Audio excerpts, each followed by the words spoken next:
Welcome to Echoes Untold, where history whispers and we listen. Today, we bring you the heart-stopping story of the USS Squalus, a tale of tragedy, courage, and groundbreaking innovation in submarine rescue. This is a story of lives lost, lives saved, and the indomitable human spirit. Before we embark on this journey into the depths of history, please like this video, share it with fellow history enthusiasts, and subscribe to our channel. Together, we'll keep these stories alive. And remember, at Echoes Untold, history whispers, and we listen.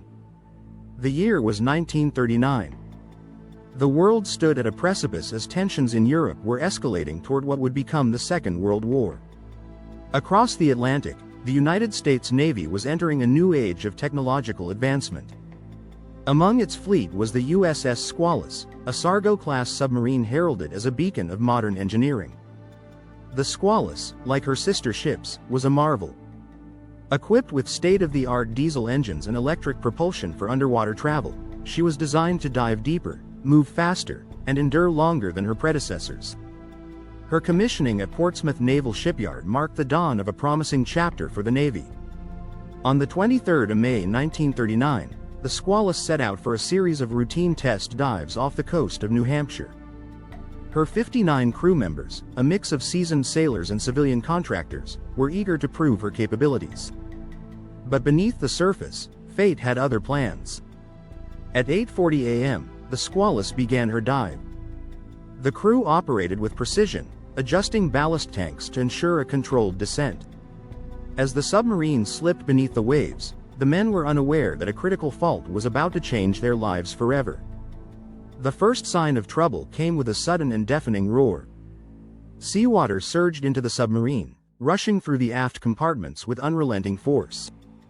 A catastrophic failure in the main induction valve, a vital mechanism designed to regulate airflow and keep water out when submerged. The aft compartments filled rapidly, the freezing Atlantic water turning them into deadly traps. Crew members stationed there had mere seconds to react. Shouts of alarm echoed through the steel corridors, blending with the cacophony of rushing water and slamming doors. Petty Officer James Crowley, stationed near the engine room, fought valiantly to save his shipmates. As water surged towards him, he banged on the bulkhead, yelling for the men on the other side to seal the door and cut him off. His selfless act was one of many that would be remembered that day. In total, 26 men perished in the aft compartments. For the 33 survivors, trapped in the forward sections, the ordeal was only beginning. The submarine, now a lifeless steel shell, came to rest on the seabed 243 feet below the surface. Inside the forward compartments, the survivors faced a grim reality. The lights flickered, casting eerie shadows across the oil-slicked walls. The air grew cold and heavy with moisture, each breath tainted by the encroaching staleness of carbon dioxide. The frigid, inky depths of the Atlantic pressed down on the Squalus, her hull ruptured and her interior filling with the icy abyss. Despite the chilling despair that threatened to consume them, the crew, led by the steely resolve of Lieutenant Oliver Naquin, clung to discipline. Panic, a venomous serpent, slithered through the ranks, but Naquin, his voice calm yet firm, quelled the rising tide of fear. "Men," he barked, his voice echoing through the flooded compartments, "we may be down, but we are not out. We will survive this. Our first order of business is to signal the surface.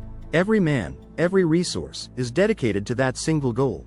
The air in the submarine grew thinner with each passing moment, the icy water creeping higher, threatening to extinguish the last vestiges of hope. Yet, the crew, spurred on by Naquin's unwavering leadership, refused to surrender. They worked with a frantic urgency, their hands numb with cold, their minds racing. Using ingenuity born from desperation, they managed to salvage a small, buoyant marker buoy from the wreckage. With trembling hands, they attached a message scrawled on a waterproof slate: "Squalus sunk. Crew trapped." The buoy, a fragile beacon of hope, was then released into the churning waters above, a silent plea for rescue echoing through the abyss.